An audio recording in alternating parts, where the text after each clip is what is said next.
तो नमस्कार आप सभी का और स्वागत करता हूं मैं आज की इस नई वीडियो में। आप सभी का बहुत बहुत स्वागत है। और आज हम पढ़ेंगे सामान्य भाषा विज्ञान। हमने पिछली वीडियो में नाटक एवं एकांकी के पाठ्यक्रम को ध्यान में रखा था, उसके ऊपर चर्चाएं करी थी, एकांकी को समझा था। और आज हम दूसरे सब्जेक्ट सामान्य भाषा तथा विज्ञान, दूसरा विषय है हमारा इसका, उस पर ध्यान देंगे। तो हम सामान्य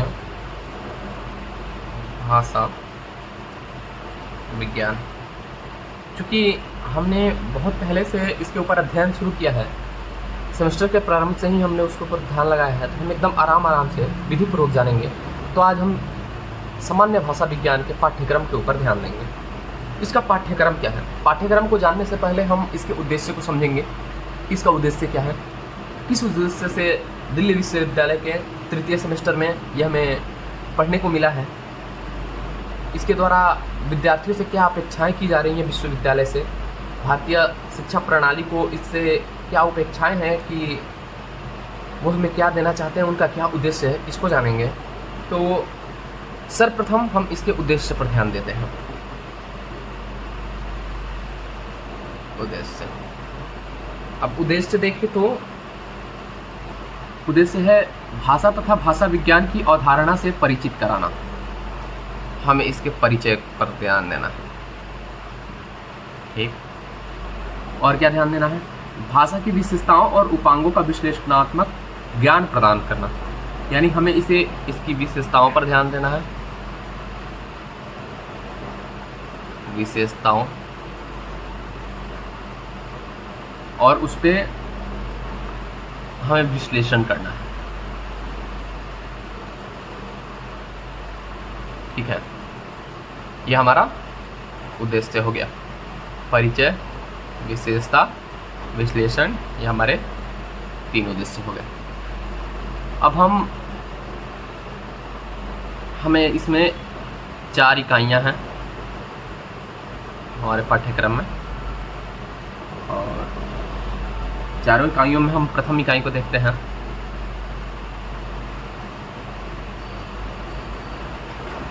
फर्स्ट यूनिट को देखेंगे। यह है भाषा एवं भाषा विज्ञान। भाषा एवं भाषा विज्ञान।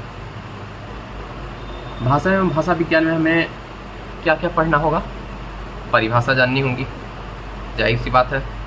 अगर कोई भी लग रहा है, कोई भी टॉपिक लग रहा है, तो सबसे पहले उसकी परिभाषा पर हम ध्यान देंगे, स्वरूप पर ध्यान देंगे,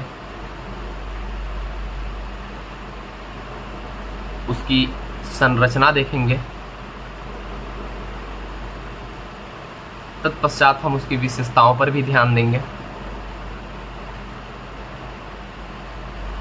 हर अध्ययन सामग्री का एक विशेषता और एक अवगुण जरूर होता है, गुण और अवगुण।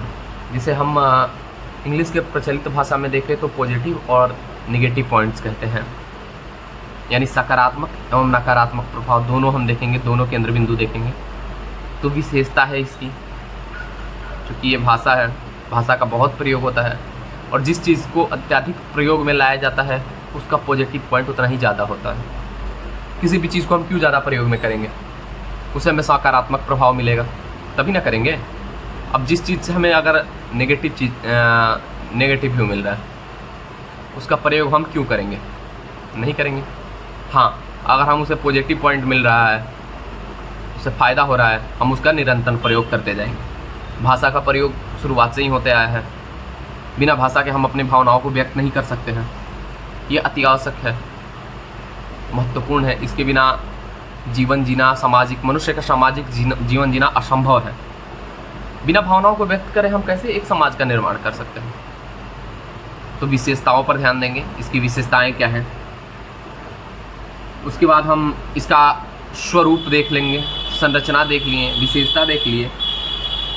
अब इसको हम अध्ययन कर रहे हैं तो किन किन पद्धतियों पर अध्ययन करेंगे। भाषा की अध्ययन पद्धतियों का हम इसमें ध्यान रखेंगे।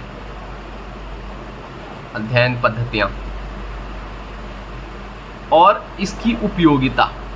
भाषा विज्ञान की उपयोगिता क्यों उपयोगी है, यदि हम इसे पढ़ रहे हैं तो इससे हमें क्या लाभ होगा। कोई भी मनुष्य कोई भी कार्य बिना लाभ का नहीं करता है, ये सर्वविदित है। तो हम इसकी उपयोगिता को जानेंगे। इकाई 1 में हम इतना ही चीज़ जानेंगे। अब आगे बढ़ते हैं हम यूनिट 2 में, यानी इकाई 2 में। अब इकाई 2 में हम देखेंगे क्या, ध्वनि विज्ञान। ध्वनि विज्ञान एवं रूप विज्ञान। भाषा की ध्वनि विज्ञान और रूप विज्ञान के तंत्र संरचना को हम जानेंगे, विज्ञान संरचना को जानेंगे। तो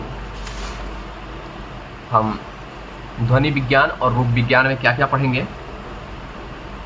स्वन, ये आगे चल के हम आपको बताएंगे।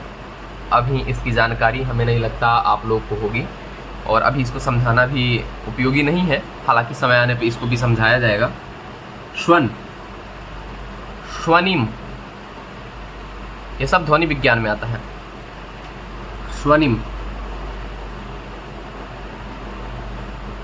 संस्वन, ये भी नहीं जानते होंगे। इन तीनों से तो आप बिल्कुल अनभिज्ञ होंगे, इन तीनों के बारे में आपको बिल्कुल जानकारी नहीं होगी। अगर होगी तो बहुत अच्छी बात है।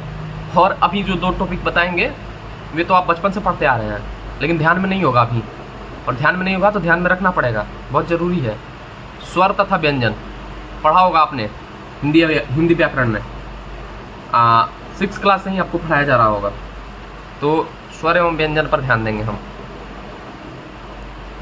हालांकि पढ़ा है, लेकिन इसको विस्तृत रूप में हम यहाँ पढ़ेंगे। उसके बाद क्या है, ध्वनियों का वर्गीकरण। ध्वनियों का वर्गीकरण,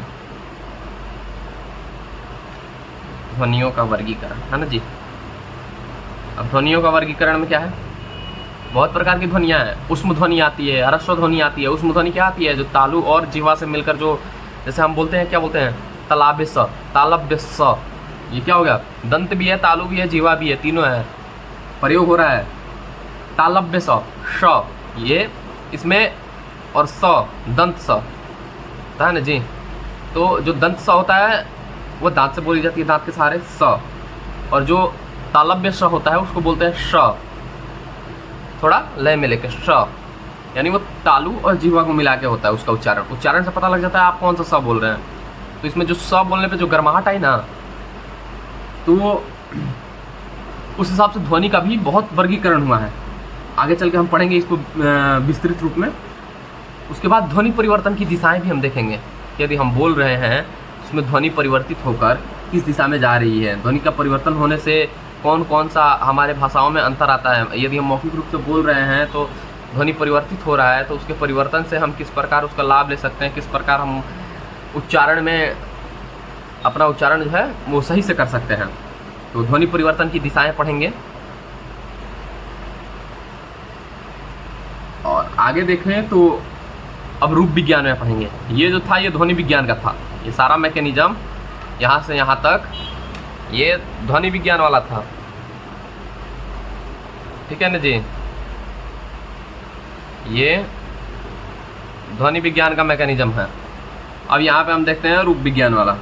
इसमें रूप की परिभाषा देखेंगे, है ना जी। भाषा में रूप की परिभाषा क्या है। रूप यानी सौंदर्य, सुंदर चेहरा नहीं है जो आप लोग का है, वो नहीं है। यहाँ पे रूप का परिभाषा है भाषा में, भाषा का रूप, उसका रूप कैसा है। भाषा के संदर्भ में हम रूप की परिभाषा पढ़ेंगे, शब्द और रूप पढ़ेंगे। शब्द और रूप को एक साथ लिंक करके पढ़ेंगे, है ना जी। भाषा पढ़ रहे हैं तो भाषा का ना रूप पढ़ेंगे, अपना रूप थोड़ी पढ़ेंगे, बिल्कुल नहीं। उसके बाद है अर्थ तत्व। ये सब तत्व हैं, रूप तत्व में आते हैं। संबंध तत्व, इसको हम आगे पढ़ेंगे। भाषा किन से संबंधित हो सकता है, किस प्रकार एक रूप से दूसरे रूप से संबंध स्थापित करेंगे, उनके क्या तत्व होंगे, वो किन बिंदुओं पर उनका संबंध जो है वो निर्भर करेगा, ये सब भी पढ़ेंगे, है ना। और रूप परिवर्तन की दिशाएं, यहाँ पे ध्वनि परिवर्तन की दिशाएं जैसे थी ध्वनि के मैकेनिज्म में, उसी प्रकार रूप के मैकेनिज्म में ये पढ़ेंगे रूप परिवर्तन की दिशाएं। ठीक, रूप परिवर्तन की दिशाएं।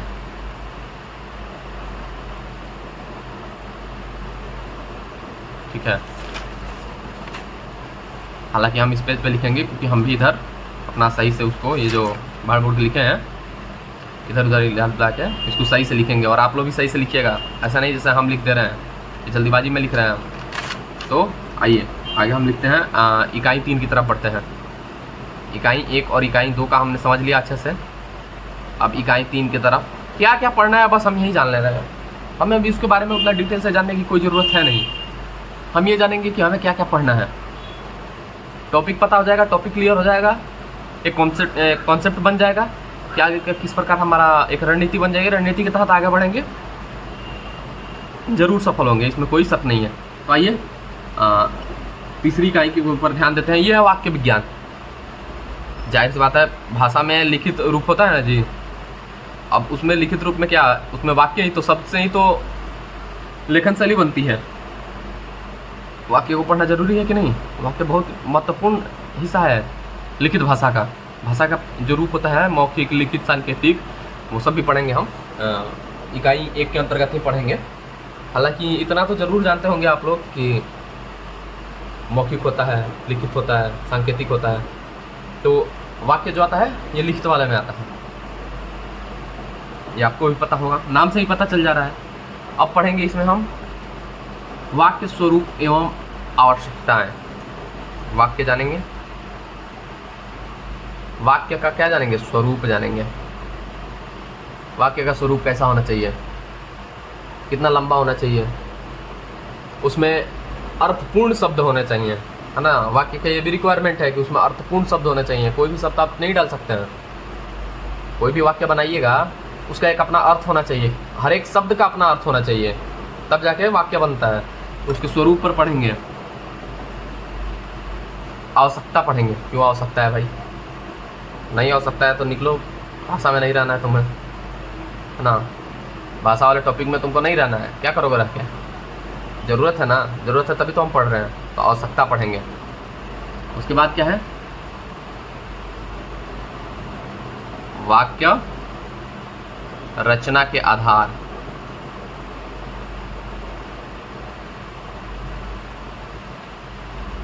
और भेद।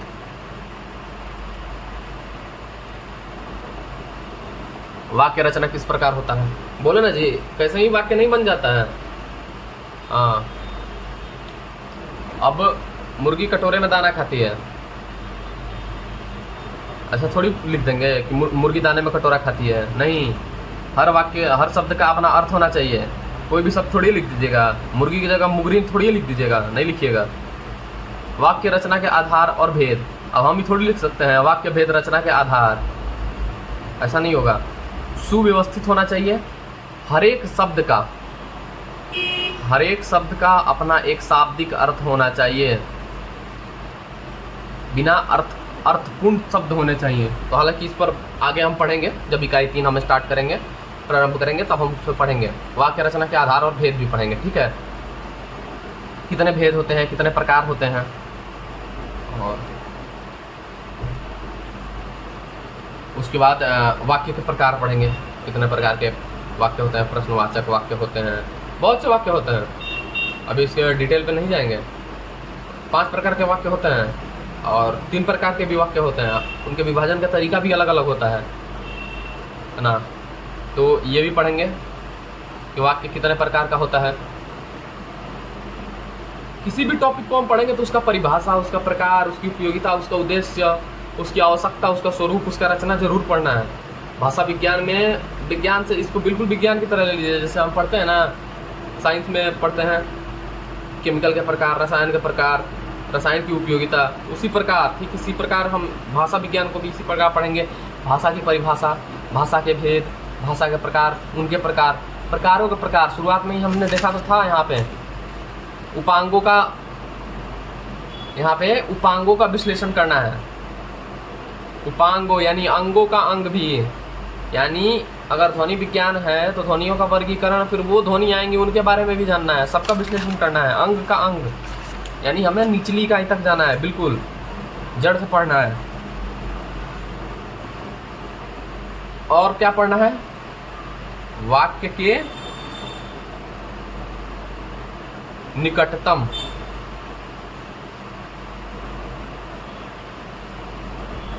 अवयव, ये भी पढ़ेंगे।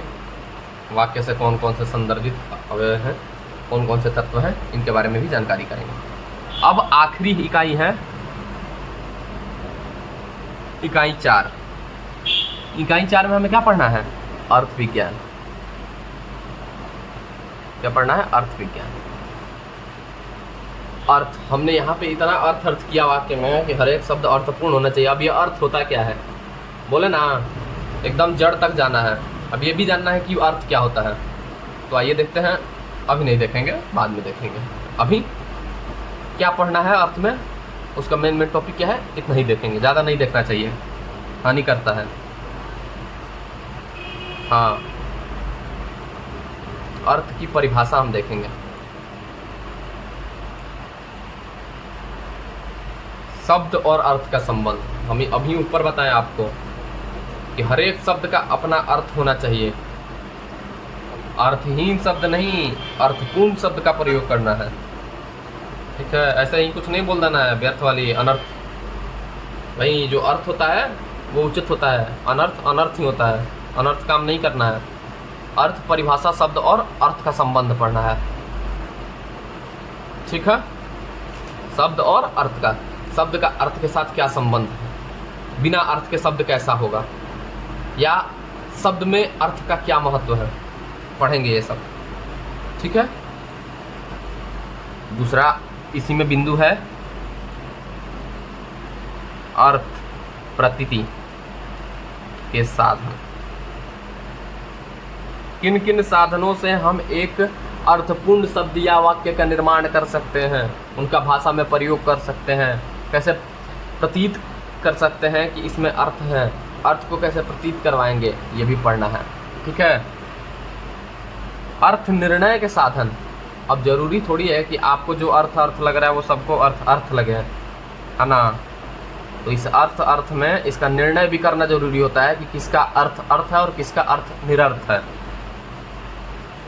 ना। निरर्थ अनर्थ होगा, किसका अर्थ है और किसका अर्थ अनर्थ है।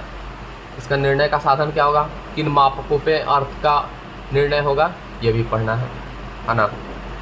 अर्थ परिवर्तन पढ़ना है। कभी कभी अर्थ में परिवर्तन लाना पड़ता है, हर जगह एक अर्थ उचित नहीं होता है, उसकी जगह कोई और शब्द का भी प्रयोग कर सकते हैं। तो अर्थ परिवर्तन करेंगे। क्यों करेंगे, कारण जानेंगे। किधर करेंगे, किस तरफ करेंगे। दिशाएं का मतलब किस चीज़ से परिवर्तन करेंगे।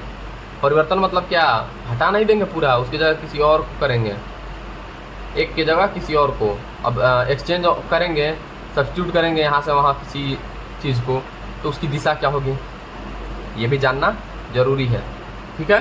तो आज के लिए बस इतना ही, छोटा छोटा वीडियो बनाएंगे, ज़्यादा बोरिंग नहीं पड़ना है, अभी टाइम है हमारे पास। और हाँ, अब रेगुलर वीडियो आएगी, कल एक और वीडियो आएगी, और कल जो वीडियो होगी वो हमारे भारतीय साहित्य के ऊपर होगी।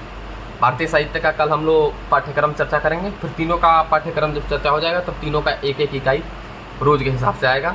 और कोशिश करेंगे कि एक दिन में 3-3 वीडियो भी डाल दें, अगर समय मिला तो, नहीं तो रोज़ का एक वीडियो अवश्य आएगा। चलिए ठीक है, धन्यवाद।